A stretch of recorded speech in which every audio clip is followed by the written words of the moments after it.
sapagkat tayo ay iisang katawan, nagkakaisa. Kaya wala pong iwanan. Kapit lang, huwag bumitaw. Sa ating mga paggawa at paglilingkod, hindi maiiwasan na tayo ay nakakaranas ng pagkapagod o panghihina ng kalooban.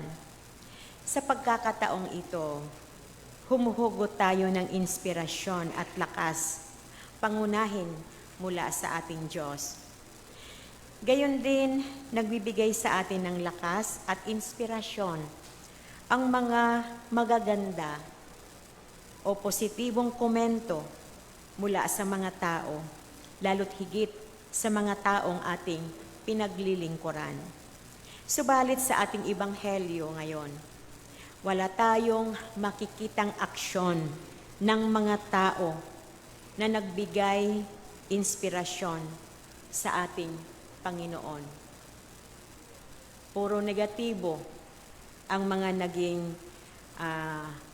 salita ng mga tao laban sa ating Panginoon. Gayunpaman, hindi pinanghinaan ng loob ang ating Panginoong Hesus. Siya ay nagpatuloy. Nais ko pong pansinin natin ang ilang mga aralin na ating mapupulot sa ating ebanghelyo ngayon. Una po, huwag maging sanhi ng ating panghihina ang masasamang komento ng mga tao. O huwag tayong panghinaan ng loob kung tayo ay makakarinig ng mga negatibong komento mula sa mga tao. Balikan po natin ang kwento. Umalis doon si Jesus at umuwi siya sa sariling bayan, kasama ang kanyang mga alagad. Pagdating ng araw ng pamamahinga, si Jesus ay nagturo sa sinagoga. Maraming tao ang nakarinig sa kanya at sa kanilang pagkamangha ay nagtanungan sila, saan niya natutunan ang lahat ng iyan? Anong karunungan itong ipinagkaloob sa kanya? Paano siya nakakagawa ng mga himala? Hindi ba ito ang karpinterong anak ni Maria? Hindi sila naniwala sa kanya. Ipinakikita po dito ang napakababang pagtingin ng mga tao kay Jesus. Isang karpintero lamang na walang kakayahang matuto ng ibang mga bagay at walang kakayahang umunlad ang karunungan. Walang karapatang magturo dahil isang anak lamang ng karpintero. Sa gitna ng pagmamaliit sa kanya at pag-question ng kanyang credentials, hindi pinanghihinaan ng loob ang Panginoong Hesus. Hindi siya sumuko. Hindi rin siya nagsalita upang depensahan ang kanyang sarili. Sa kanyang sarili ay alam niya ang kanyang katatayuan. Alam niya kung anong kaya niya at kung anong karunungan mayroon siya. Hindi niya kailangang ipaunawa sa mga tao kung sino siya sa pamagitan ng mga salita, kundi ginawa niya ang pagpapakilala ng kanyang sarili sa pamamagitan ng kanyang mga gawa. Ang kanyang mga gawa ang nagpapatotoo kung sino siya. Ito rin po ang nais kong makita natin. Si Kristo ay perfecto, tayo ay hindi. Kung si Kristo na perfecto ay nakatanggap pa ng mga pagbabatikos, mga pula mula sa mga tao, hindi rin po maiiwasan na mangyayari ito sa atin. Lalo tayong mga naglilingkod, tayong mga nasa katungkulan. Tulad po ni Kristo, huwag tayong magpa-apekto. Kung sa lingwahe pa ng mga kabataan ay deadma lamang, upang hindi tayo manghina at makapag-isip na sumuko na lamang. Hindi kailanman nawawala ang mga negatibong pagtingin ng mga tao sa atin. Hindi kailanman nawawala ang mga negatibong komento ng mga tao sa atin. Maya-maya, may naririnig tayong mga negatibo. Subalit, higit din nating pansinin na ang mga pagbabatikos o ang mga pula ay gawin nating pagkakataon na suriin ang ating mga sarili kung saan tayo nagkulang at nagkakamali. Si Kristo ay wala nito dahil siya nga ay perfecto. Tayo ay hindi. Kaya maaari po na tayo ay may mga pagkukulang din at pagkakamali. Kaya may ibinabato sa ating mga pamumula o pambabatikos. Hindi ito kailangan na maging sanhi ng ating panghihina o pagbitaw o pag-backslide. Bagkos ay maging daan pa ito upang lalo nating pagbutihin ang ating mga gawa at paglilingkod. Merong isang anak, pumunta sa kanyang ina, nag-iiyak. Hindi na raw niya kayang harapin ang buhay. Matapos ang isang problema, may panibagong problemang nadating. Dagdag pa ang sari-saring kritisismo na kanyang naririnig tungkol sa kanya. Dinala siya ng kanyang ina sa kusina. Nagpakulo ng tubig ang ina sa 3 maliliit na kaldero. Pagkatapos, nilagyan niya ng mga carrots ang isang kaldero. Mga itlog naman sa 2 kaldero at giniling na kape sa isang kaldero. Hinayaan niya ang mga ito na kumulo ng kumulo. Makalipas ang 20 minutes, pinatay niya ang apoy. Inalis ang mga laman at inilagay sa tig-iisang mangkok. Pagkatapos, ipinahipo niya sa kanyang anak ang carrots na noon ay malambot na. Pinabuksan niya ang itlog na noon ay matigas na ang loob at pinatikman niya ang kape na kabango-bango. At nagtanong ang anak kung anong ibig sabihin noon. Paliwanag ng ina, ang kumukulong tubig ay ang mga pagsubok sa buhay. Kasama na ang mga kritisismo ng mga tao. Nung una, ang karot ay matigas. Nang dumaan sa apoy ay lumambot. Ang itlog naman, na dati ay malambot yung loob, nang dumaan sa apoy ay tumigas. Ang kape, kakaiba. Habang pinakukuluan, humahalo ito sa tubig at umiba ang kulay ng tubig at naaamoy ang masarap na aroma nito. Alin ka sa 3 ito? Tanong ng ina sa anak.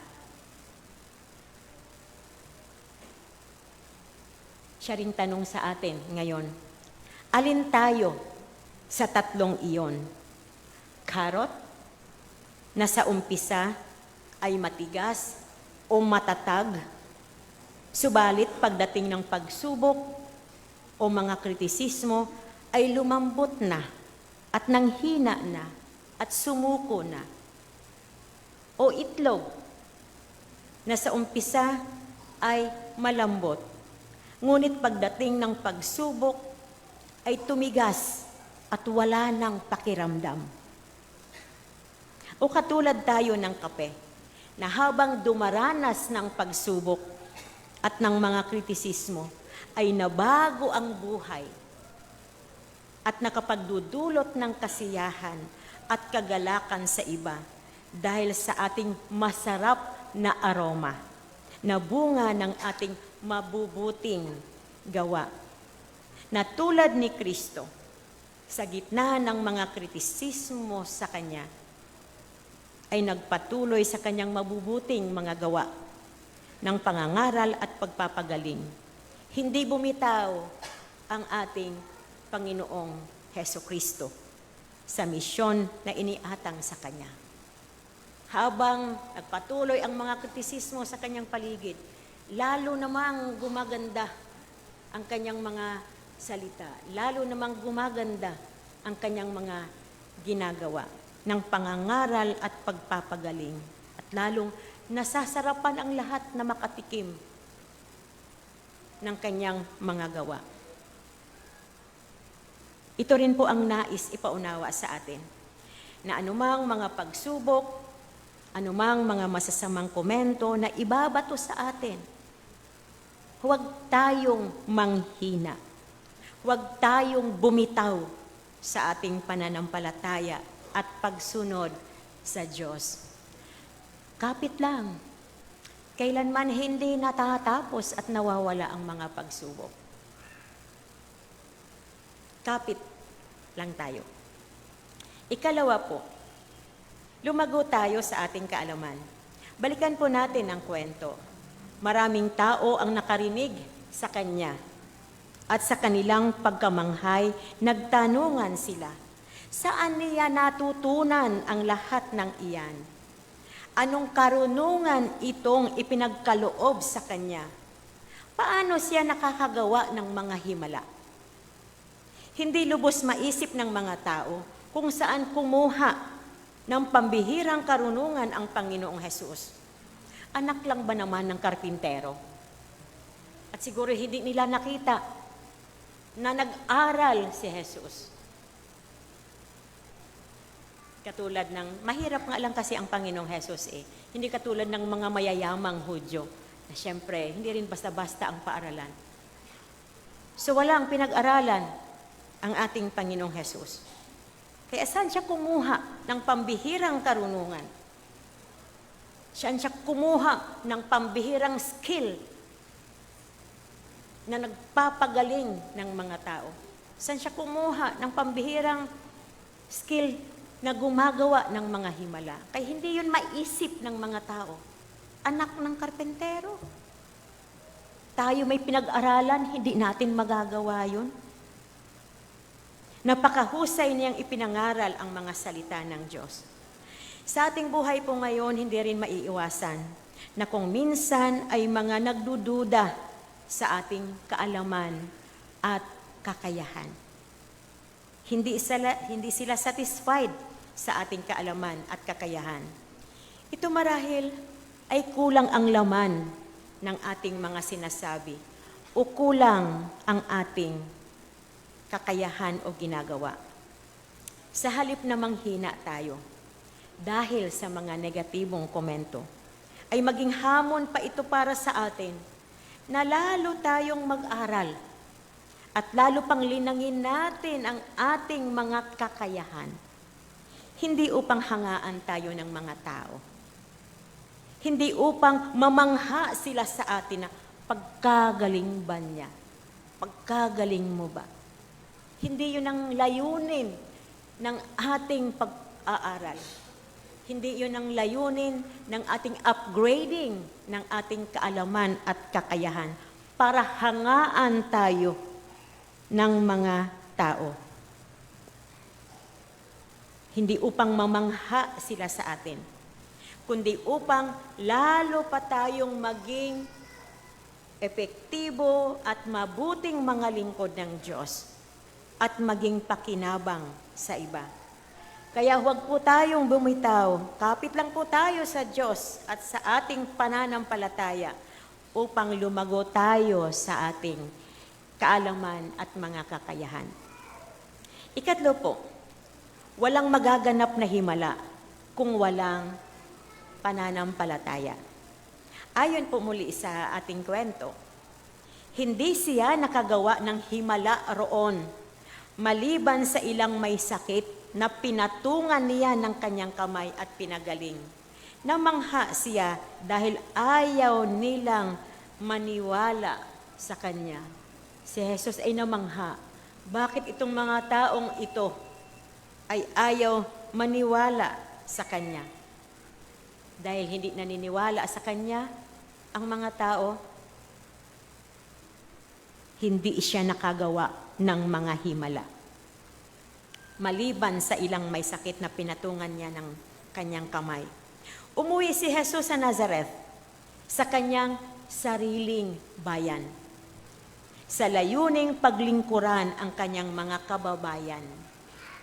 Turuan at pangaralan ang mga ito. Tulungan ang mga mahihirap at pagalingin ang mga may sakit. Iyon ang layunin ni Jesus ng pag-uwi niya sa Nazareth. Hagad ni Jesus na sa kanyang mga ginagawang iyon ay makilala ng mga tao ang Diyos, ang kanyang Ama na nagsugo sa kanya, at sumampalataya sila sa Diyos.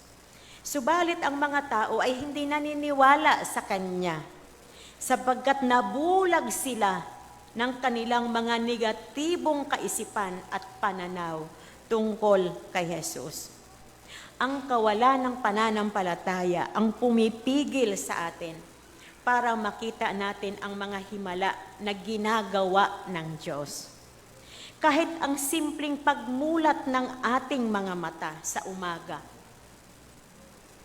ay hindi natin nakikita na isang himala kung wala tayong pananampalataya sa Diyos na siyang nagpapahintulot na mangyayari ito.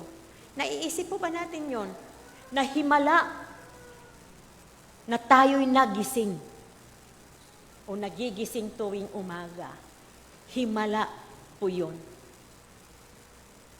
Ang ating patuloy na paghinga ay isa ring himala. Ang pagsikat ng araw na nagbibigay sa atin ng bagong sigla at ang paglubog ng araw na nagbibigay sa atin ng pagkakataon na makapagpahinga. Ang lahat ng mga ito ay himala. Lalo ang pagbabago ng ating puso. It is a great miracle.